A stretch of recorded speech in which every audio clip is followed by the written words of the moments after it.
নমস্কাৰ গাইজ, মই আলতাফ হুছেইন কৈ আছোঁ। ৰিচেণ্টলি যিটো বিতৰ্কিত গান আছিলে অসমটো তোমাৰ বাপন, তো এই বিতৰ্কিত গান যদি গানটোত কিবা ভুল হৈছে তাৰ কাৰণে মই ক্ষমাও খুজিছোঁ, এতিয়াও খুজি আছোঁ গানটোৰ কাৰণে। অহম তোমার বাপর নেকি খালি মিয়া মিয়া করে থাকা। তো এই গান কয়ে কিন্তু আলতাফ হোসেন আছে বর্তমান বিপদে।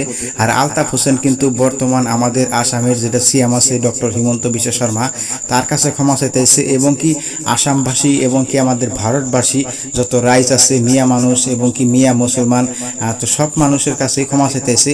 তো আজকের এই ভিডিওতে আপনারা দেখতে পারবেন যে আলতাফ হোসেন যে গানটা কইছে অহম তোমার বাপর নেকি খালি মিয়া মিয়া করে থাকা, তো এই গান কইয়া তার ভুল হয়েছে এবং কি সব মাছের কাছেই সে ভুল স্বীকার করতে আইছে। তো আজকে এই ভিডিওতে আপনারা দেখতে পারবেন এবং শুনতে পারবেন। তো ভিডিওটা সবাই লাস্ট পর্যন্ত দেখতে থাকেন।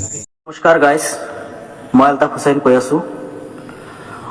ৰিচেণ্টলি যিটো বিতৰ্কিত গান আছিলে মোৰ পেজৰ পৰা ডিলিট কৰি দিয়াৰ পিছতো একাংশ নিউজ চেনেলে বা বহুতো ফেচবুক ইউজাৰে গানটো ভাইৰেল কৰি আছে। আমি সবকে ৰিকুৱেষ্ট কৰি আছোঁ যাতে গানটো ভাইৰেল নকৰে, যাতে গানটো পেজত আৰু নচলায় আৰু নলগায়। গানটোলৈ কিছুমান নিউজ চেনেলে একচুৱেলি আমাক আমি এনেকুৱাকৈ কৈছে আমি নেকি মিয়াক অপমান কৰিছোঁ। দাদা, আমি মিয়াক অপমান কৰা নাই। মিয়াৰ ওপৰত যিবিলাকে অত্যাচাৰ কৰিছে, যিবিলাকে মিয়াৰ ওপৰত জুলুম কৰি আছে, এওঁলোকক উদ্দেশ্য কৰি কৈছোঁ। অসমীয়া মানে মই নিজেও অসমীয়া, গোটেইখিনি আমি যিমান অসমত বাস কৰি আছোঁ অসমীয়া, চবেই অসমীয়া। আমি অসমীয়াক অপমান কৰা নাই দাদা। এইটো আমাক নেগেটিভলি প্ৰচাৰ কৰি আছে।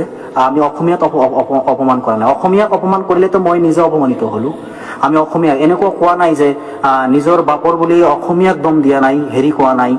যিবিলাকে অসাংবিধানিক বা আমাৰ লগৰ অধিকাৰ লৈ, মিয়াবিলাকৰ অধিকাৰ লৈ এওঁলোকে আমাৰ লগত চল চাতুৰি কৰি আছে, এওঁলোকক উদ্দেশ্য কৰি কৈছোঁ দাদা। অসমীয়া না, গোটেই অসমবাসীক উদ্দেশ্য কৰি আমি কোৱা নাই যে অসমটো তোমাৰ বাপৰ নেকি। অসমটো আমাৰ অসমীয়াৰ, আমাৰো আপোনাৰো, এইখন অসমত যিজনে বাস কৰি আছে চবৰে অসমীয়া, একেলগে অসমীয়া। তো এই বিতৰ্কিত গানটো মই ডিলিট কৰি দিছোঁ। আপোনালোকে যদি গানটোত কিবা ভুল হৈছে তাৰ কাৰণে মই ক্ষমাও খুজিছোঁ, এতিয়াও খুজি আছোঁ গানটোৰ কাৰণে। একচুৱেলি আমি মিয়াৰ আমাৰ এনেকুৱা অৱস্থা দেখি একচুৱেলি আমাৰ ক্ষোভটো প্ৰকাশ কৰিব যাওঁতে এনেকুৱা হৈ গৈছে। বাকী ইয়াত আৰু বেলেগ কোনো উদ্দেশ্য নাছিল আমাৰ। সেইকাৰণে এইটোৰ কাৰণে আমি ক্ষমাই খুজি আছোঁ। এইটো গান যাতে আৰু কোনেও ভাইৰেল নকৰে আৰু যাতে কোনেও নলগায়। নিউজ চেনেলবিলাকক মই আহ্বান কৰিছোঁ দাদা, গানটো আপোনালোকে পাৰ্চনেল শুনি চাব। আমি তেনেকুৱা অসমীয়াক অপমান কৰা বুলি কোৱা নাই। আমি মন্দিৰৰ পুৰোহিত, খালি অকল মন্দিৰৰ পুৰোহিত বুলি কোৱা নাই। আমি কৈছোঁ অপৰাধ সকলোৱে কৰে, সকলো অপৰাধীৰ লগত একে শাস্তি, একে আইন যাতে চলে, সেইটো আমি প্ৰকাশ কৰিছোঁ। গানটো ভালকৈ নুশুনি আপোনালোকে নিউজ বজাই আছে দাদা। গানটি এবাৰ শুনি চাব।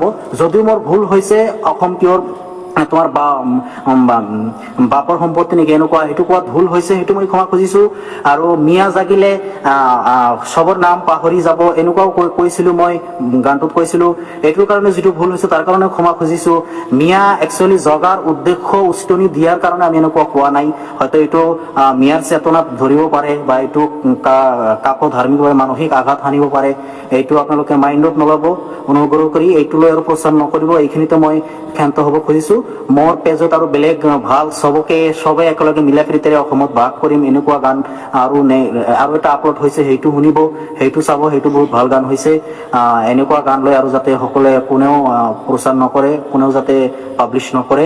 নিউজ চেনেলবিলাকক আমি অনুৰোধ কৰি কৈছোঁ, আমাক নেগেটিভলি আমাক আৰু দোষী নবনাব। আমি অসমীয়াক অপমান কৰা নাই। আমি কোনো জাতিক উদ্দেশ্য কৰি কোৱা নাই, জাতিক অপমান কৰা নাই। আমি নিজেও যেন অসমীয়া হওঁ, যদিও আমি মিয়া তথাপিও আমি অসমীয়া হওঁ।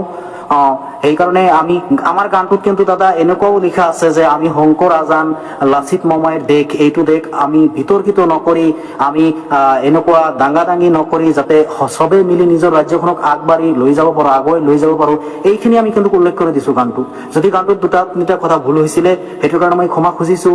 একচুৱেলি মিয়াৰ ওপৰত এনেকুৱা পৰিস্থিতি দেখি চাই মানে আৱেগত আৰু ক্ষোভ প্ৰকাশ কৰিব যাওঁতে এনেকুৱা হৈছে, এইবোৰ হ'ব নালাগিছিল। তাৰ কাৰণে আমি ক্ষমাই খুজিছোঁ। অসম অকল সকলোৰে নহয়, আমাৰ পিতৃপুৰুষ যিমান আছে সকলোৰে সম্পত্তি, সকলোৰে আমাৰ অধিকাৰ আছে, সকলোৱে মিলিজুলি থাকিম, সকলোৱে বসবাস কৰিম, এইটোৱে আমি আশা কৰোঁ। আৰু এই গানটোলৈ যাতে আগলৈকে নবজায়, আগলৈকে নচলায়, এইখন অনুৰোধ কৰিছোঁ। নেক্সট গানটো আপোনালোকে চলাব, নেক্সট গানটো যিটো আমি পেজত আপলোড কৰিছো। এইখিনিতে কোনো আপত্তিমূলক বা এনেকুৱা কোনো শ্ৰেণীমূলক কথা নাই। আপোনালোকে সেইটো চলাওক, সেইটো বজাওক, সেইটো গানত আমি চবেই একেলগে মিলিজুলি কাম কৰো, মিলিজুলি আগবাঢ়ি যাওঁ, এইখিনি কথা উল্লেখ কৰা আছে। চ' সেইকাৰণে এইখিনি কৰাৰ কাৰণে মই লাইভত আহিলো। আপোনালোকে লাইভটো শ্বেয়াৰ কৰি দিয়ক, গোটেই দিয়ক। আমি যিবিলাক নিউজ চেনেল প্ৰচাৰ কৰিছে গানটো চবে আমাৰ লাইভটো চাওক, মই কি কলো চাওক। আৰু আপোনালোকে অনুৰোধ কৰি আমি মিয়াক অপমান কৰিছো এনেকুৱা নকব। আমি অসমীয়াক অপমান কৰিছো এনেকুৱা কৰা নাই। আমি অসমীয়াক অপমান কৰা নাই, আমি কোনো জাতিক অপমান কৰা নাই। আমি অসমীয়া মানে আমি অসমীয়া, যদি আমি অপমান কৰিছো নিজকে অপমান কৰিছো এনেকুৱা যদি হয়, সেইকাৰণে এনেকুৱা কোৱাৰ কাৰণে আমি বহুতবাৰ ক্ষমাও খুজিছো। গতিকে মানুহে কয় ক্ষমাৰ ওপৰত একো কৰিব লগা নাই। আমি চবকে আহ্বান কৰিছো ভিডিঅ'টো যাতে চবে ডিলিট কৰি দিয়ে, আৰু এই ভিডিঅ'টো যাতে এই গানটো যাতে কোনেও নচলায়। আমাৰ নেক্সট গানটো চবে চলাব পাৰে, এইটো ভাল গান আছে বহুত। তো এইখিনি কৈ মই লাইভৰ পৰা বিদায় লৈছো। ধন্যবাদ সকলোকে, থেংক ইউ।